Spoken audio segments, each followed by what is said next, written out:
This is Radio TV Phono Nut, and here's something I just dug out of the pile. It's a Sears Silvertone battery-operated farm radio, probably from the late 30s, early 40s. There's a sticker where I bought it at a flea market. Looks like $30, but I'm sure I didn't pay that for it. I usually almost always try to talk them down on the price unless it's dirt cheap, because I know what all is going to have to be done to them, and I know if I decide to get rid of any of them, I'm going to have a hard time doing so, especially in the county I live in. So, you know, if they want a deal on the price, that's great. If they don't, they can keep it. And looking in the back, this is the main reason I bought it, because it has one of these in it. You know, we just rebuilt one of these, but I think this is the newer variety that has the tap transformer on it, where you put the plug here in one socket for 4 and 5 tube sets, and then the other socket for 6 tube sets. And it looks like on this one someone ran a cable from the battery eliminator and ran it through the radio, probably to the power switch, where they could switch this off and on. These newer battery eliminators usually didn't have a power switch, because with them having selenium rectifiers, and they didn't generate that much heat and they didn't draw that much power, so it was generally considered okay to leave them powered on all the time. But so yeah, let's open this up and see if we can fix it, and then we'll tackle this radio. Here's the inside. As you can see, it's a bit different than the older one that we redid. This one uses selenium rectifier for the high voltage. I think this is a copper oxide rectifier for the low voltage, power transformer, filter choke for the low voltage, and just a resistor in between the two filters for the high voltage. No filter choke for the high voltage in this one. And yes, somebody did indeed splice this into this switch wire into the power cord, so they could switch the power supply on and off from the switch on the front of the radio. Alright, we have the cord replaced. Let's plug it up and see what our voltages look like so far.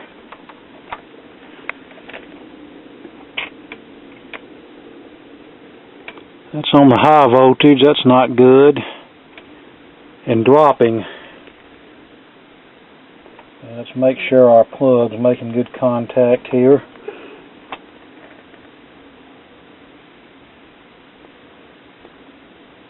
Okay, our meter probe apparently is not making good connection.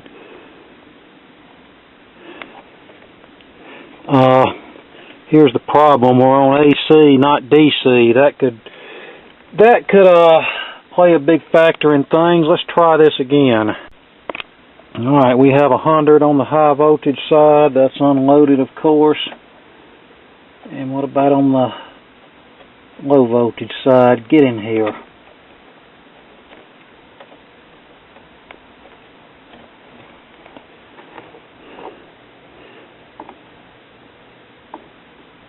And we have 2.8 unloaded on the low voltage side, so pretty sure all this is going to need is caps. But just for the heck of it, we'll plug it into a radio and see what it sounds like it is. Alright, let's see what happens. Nothing. Okay, just wasn't making a very good connection there. Alright, it plays, but we've got hum, so that tells us the power supply capacitors are bad, and whatever was loose just come loose again. Okay, like the last one, this one uses two 1500 at 3 volt capacitors for the filament line. This one's reading 778 and slowly climbing. And the other one, my meter only goes up to 2000, and this one's over that, so both of them really need to go, but I think probably our B+ filter is probably what's dried out and causing most of the hum, but they're all going to go. Alright, there's our two low voltage filters in place. Now to tackle this dual section high voltage cap. Here's the high voltage cap, 240s. Section 1 reads 18 and section 2 reads 8. So yeah, that's pretty bad. Alright, here's all of our filter caps in place. The two blue ones are for the high voltage, the two brown ones are the low voltage ones. Just ran a little one lug terminal strip over to connect our original ground wire here, our negative wire, whatever you want to call it. And then this one I was able to ground it here at one of the sockets. Now that we have all the capacitor tots in place, let's fire it up and see if it works any better. And yes, I checked this resistor test okay. Checking the unloaded voltages, before we had something like, 2.58 on the filament output. Now we have 7.6 unloaded.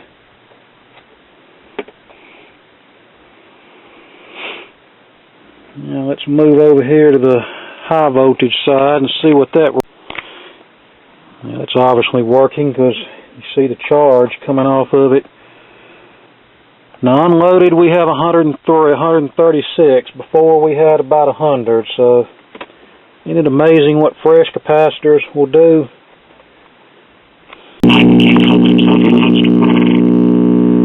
Well, we've still got hum. When I unplug it, you can hear the hum go away, so it makes me wonder. So listen when I unplug this. You heard as the set was powering down, the hum went away, so I don't know whether that's the fact that this one does not use an AC bypass capacitor, or whether we did something wrong. So let's open it back up and find out. Okay, what we have here could be the lack of a line bypass cap, but I don't really think so, because usually when it's related to line interference, you have modulation hum or tunable hum, which means you only hear it when tuned to a radio station, and you don't get a full-fledged loud roar with the volume turned all the way down. So did we connect something wrong? Do we have a bad capacitor? Let's try to find out what it is. Okay, I went back over my connections. I can't find any that are off. So I think we're going to have to call upon our old friend, the oscilloscope, and see if we can determine where the problem is. See if it's on the filament supply or the high voltage supply. Okay, looking at the filament line, we're getting some junk there, about 0.4 volts. Alright, let's go over to the B plus line, see what we get. Not enough to say we have anything, so I think our trouble is on the B plus line. I wonder if this copper oxide rectifier has failed.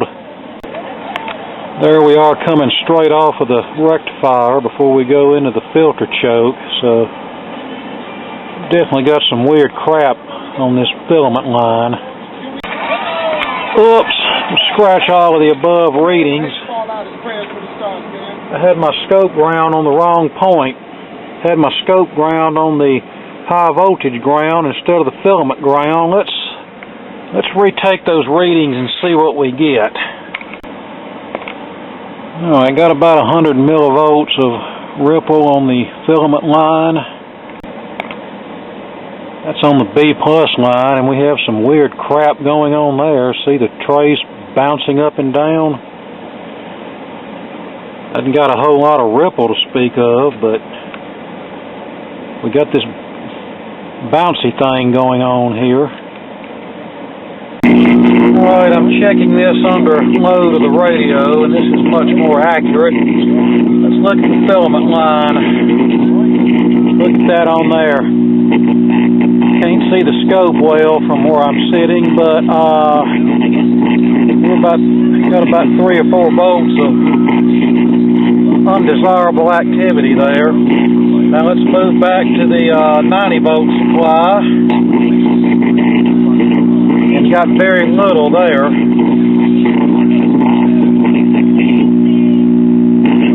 I think we need to concentrate on our filament supply. And since all of our connections are correct, the only thing left is this rectifier right here. So I think we're going to just sub that out and see if that solves the problem. Okay, I did something real stupid. And if you work on electronics, you will do stupid stuff, and I did something stupid today. I was looking for a convenient point to connect this filter capacitor to where the old one was right here, and I didn't really want to use this terminal because it's kind of loose in here. So without paying attention to the schematic, I was using the continuity buzzer on my meter to find a convenient point, and I just found a point over here where it read, hooked the capacitor on it, and it didn't work. Well, I unplugged this. This is your jumper to determine, it's determined by how many tubes are in the set. Now let's look at the schematic. I had one of the filter capacitors, this one here. I actually had the plus connected here to where the AC goes into the rectifier, and the reason I was getting a reading from the filter choke to the jumper is because there's continuity between this winding here. So let me correct my mistake and move this here, or move it from here to here where it's supposed to, and that ought to get rid of the hum. Okay, I have the mistake corrected, I think. Now, let's plug it into a radio and see if the hum goes away. And it's still here. What the heck? Alright, I'm still getting about 0.6 volts ripple coming off of that on the DC low voltage line. Okay, I was doing a little experimenting, and what Shango suggested in the recent video about the copper oxide rectifiers having less of a voltage drop than the silicon rectifiers is true. On our copper oxide rectifier, we have 0.36 drop across it, one section, and the other section 0.35.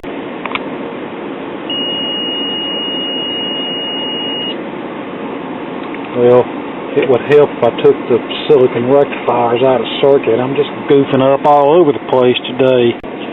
And a silicon diode, 0.64. The radio still plays with the silicon diodes in here. The hum's still there, which I didn't figure it would be, but I figured it would still be. I didn't figure the original rectifier was bad, but so yeah, Shango was right about that one. And in this power supply, it obviously doesn't lower the voltage enough to keep the radio from playing, but in the older power supply it did. Now we got to figure out why we have this hum that won't go away. I was really expecting, when I tore into this, to see a conventional type power supply, whereas you have a center tap secondary, center tap of the transformer goes to ground, and then each end of the transformer goes to the anode end of a rectifier with the cathode ends tied together, but this one's wired opposite from that. And looking at the schematic, our center tap comes off of the transformer. That's positive. As you can see, I was really expecting a more conventional design when I tore into this without looking at anything. I expected the center to go to ground, and then each end of the transformer to go to the anode end of a diode, and the cathodes be tied together. But that's not the case here, as you can see. Been doing another little bit of goofing around just to experiment, and maybe something will come to me.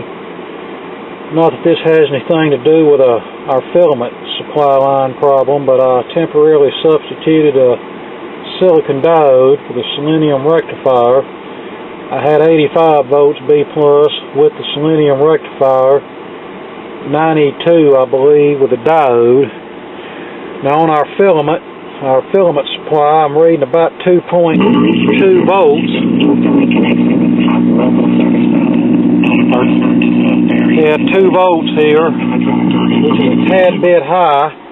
You don't want to go much over 1.5 with these battery tubes because the filaments are very fragile, and a half a volt may not seem like much, but it could be enough to pop the tube filaments, and we don't need that. I even tried the line bypass cap. Didn't think it would help. It didn't, but I had to try to make sure, because I'm about to run out of options here. I don't know what else to try. Everything's connected right. Everything's the right value. The only thing I haven't substituted is this filter choke, and it seems to be okay. Well, it's about dark. I'm outside with another radio connected to this animal, and this radio's doing fine.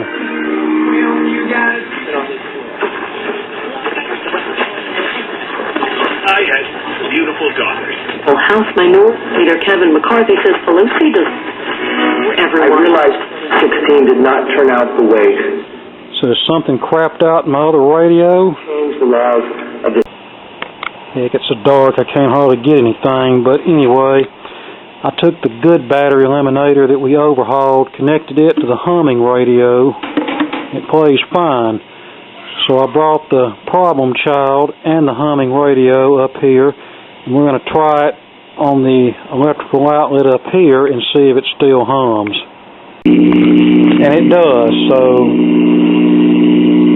for some reason this radio does not like this old battery eliminator.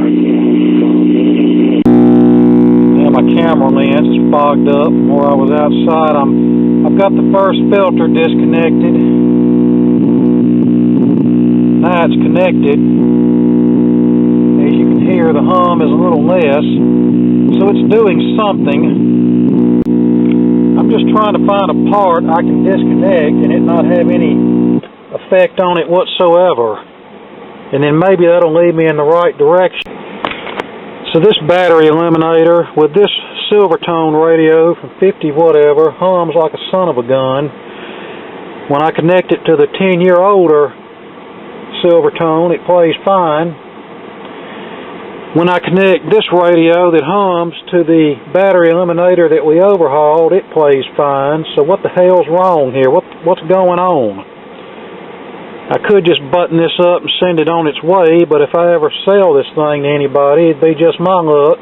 They'd connect it to a problem radio and it'd hum like a son of a bitch, and then I'd hear all kind of crap from them. And I don't want that. I want this to be right. I want it to play no matter what radio it's connected to. Well, I found that I can unplug the 1U5, which is the first audio tube, and the hum goes away. So I tried another tube out of another radio, and as you can hear, the result is the same. Well,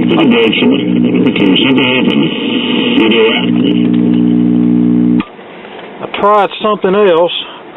You remember when I said the filament voltage was a little high, like 2 volts?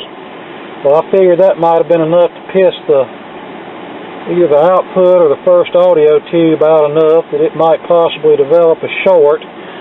So I put a 2.2 ohm resistor in series with the filament line. That brought it down to 1.5 volts, but it didn't get rid of the hum. I've noticed when I turn the volume up on the radio, the hum diminishes. So I think this power supply is probably just fine. It's probably the darn radio that's screwed up on the inside, and this power supply is as good as it ever was. So I guess We only have 1 minute 30 seconds left on the camera. The battery's about dead. It's getting late, and I'm highly disgusted. So we're going to give this a rest, and we'll come back tomorrow and rip this radio apart and try to see what's going on with it.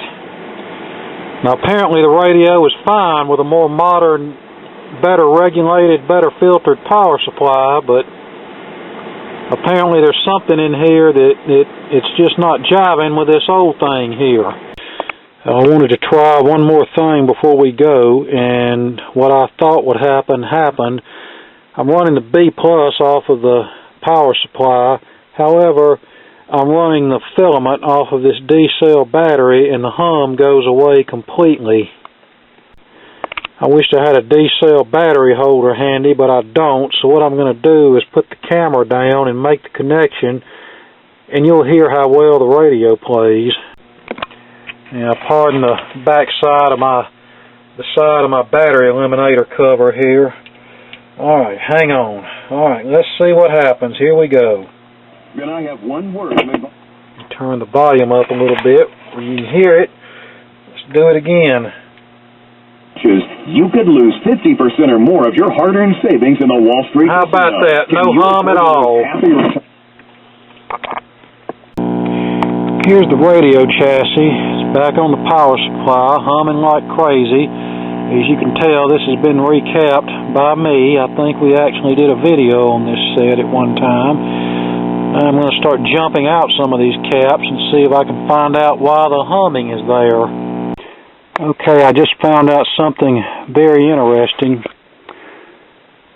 The negative side of the filament supply goes to chassis. I move over here, we have this bypass capacitor in the B+ circuit. The plus side connects to the hot side of the high voltage supply. Guess where the negative side goes? To the chassis. I really don't think it should be like that. So we're going to plug it in. We're going to cut the cap out in circuit and see if the hum goes away. Yeah, it may get louder. I might get the crap knocked out of me. Alright, get in here. Where are you?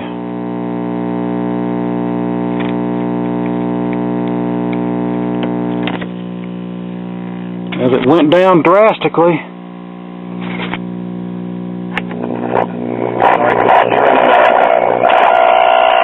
But now we got a lot of oscillation crap. We're not going to go ahead with this. We're going to get down to the business.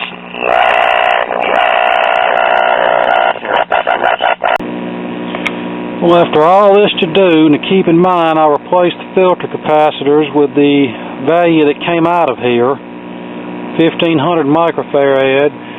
But when I jump a 680 across the filament output, the hum goes down. So I'd say we need to up our filter cap value some. Now apparently for some radios 1500 is good enough, but apparently for this one it's not. Now I got the radio in the upright position where the audio is more pronounced. That's with the cap, still too much hum. That's without. Alright, moved up to a 1500. That's a lot better. So we have 3000 microfarads on the output filter because this new 1500's in parallel with the one that's already in here. Let me pull the one out that's in there one more time. I think I've already checked it, but maybe I should double check and make sure it's not open. I'm checking this capacitor and it's fine, so I guess for whatever reason this radio chassis just needs more filtering than the others, and I don't have a 3000 microfarad, so I'm just going to have to put two 1500 capacitors in parallel to get me what we need. I realize that might not be the right way to handle this, but I've looked at the radio chassis, can't find nothing wrong there.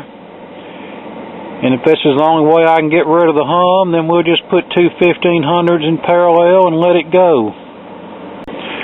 Alright, I put my capacitor across the output filter. I still get hum. I put the capacitor directly across the filament plug here, and the hum goes away. So now I'm making some measurements with my ohm meter. I'm not going by the continuity buzzer. We're going by the ohm meter readings, and I'm seeing some things that don't look exactly right. It's a shame we've wasted all this time to get to this point here.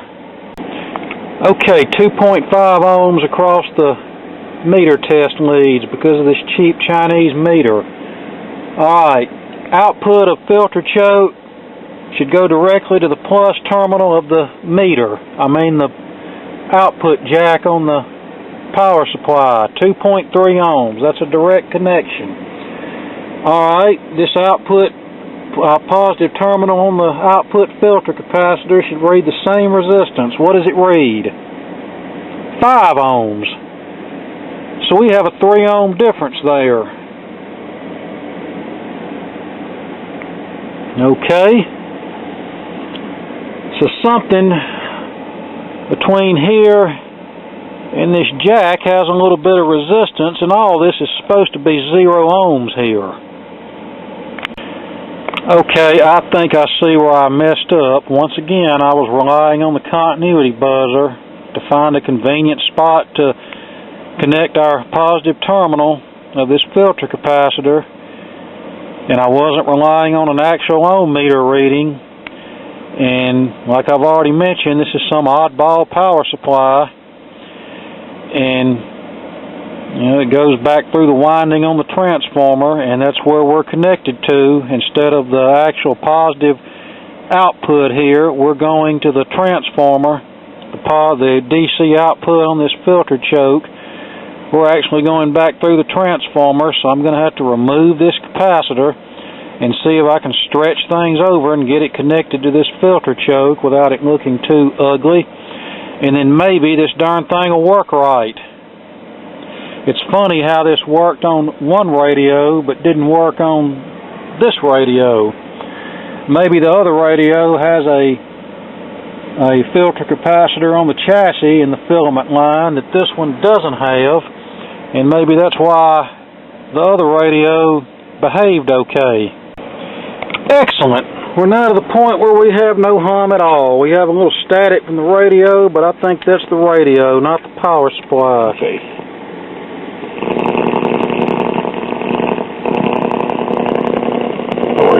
That's ncpc.org.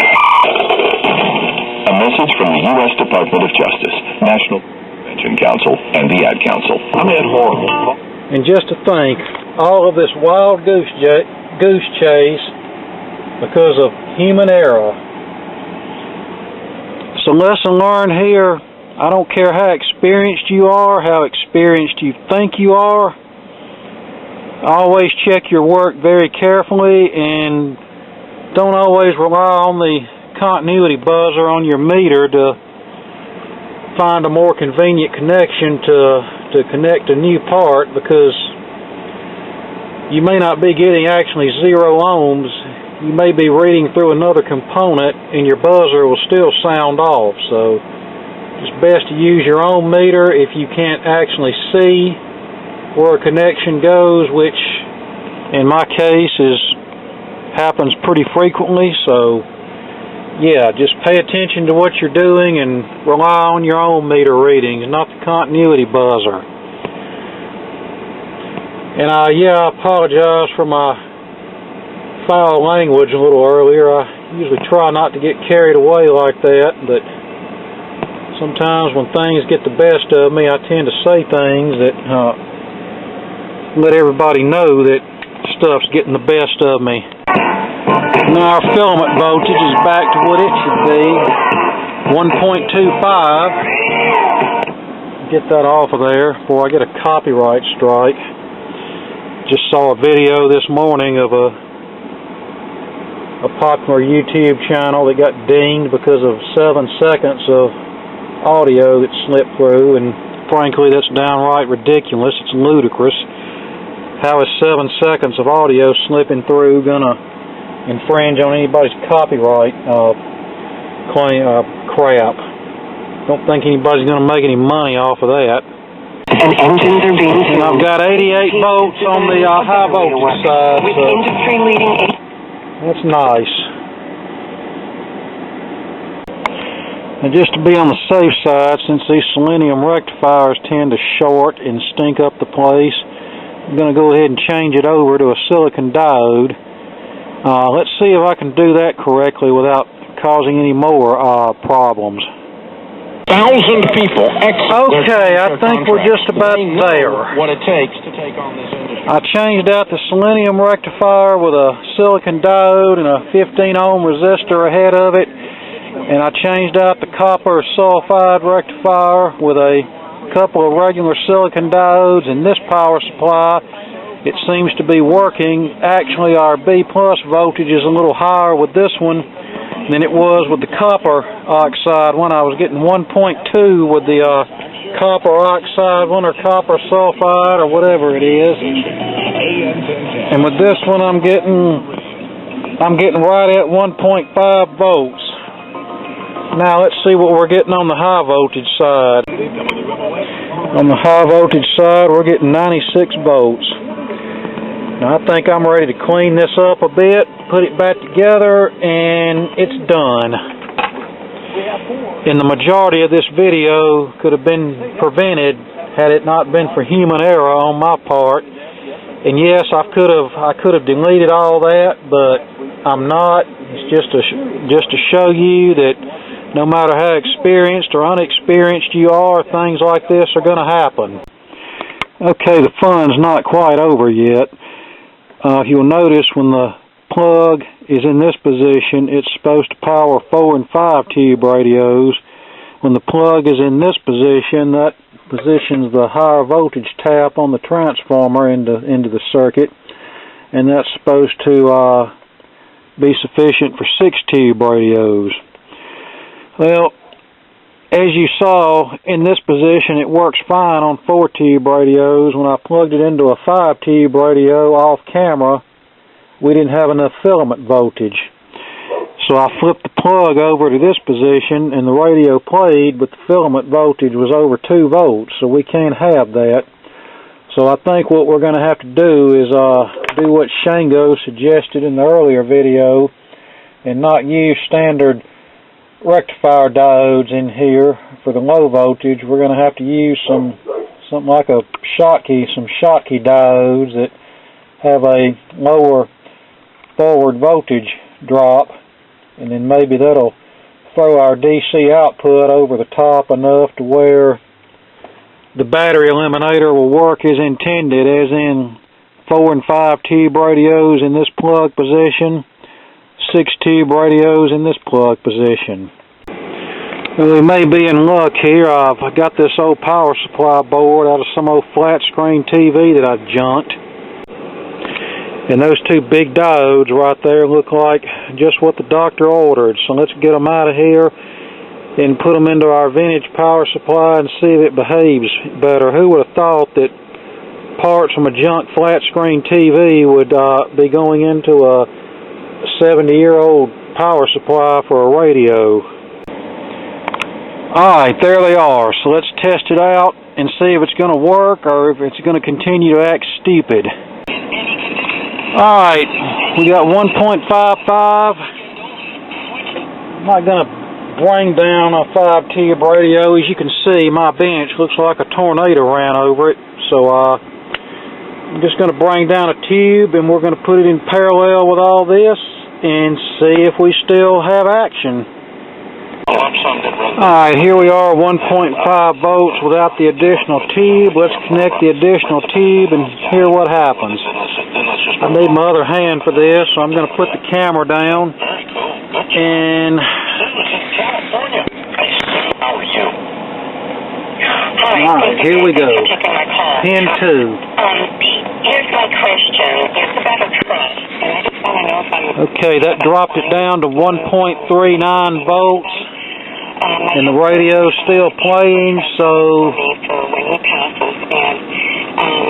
I'm going to say that's enough to do this. So figure if I flip the transformer tap to the other position for the 6-tube sets, it should have enough power for powering a 6-tube radio. So I'm going to say that this battery eliminator is now fixed.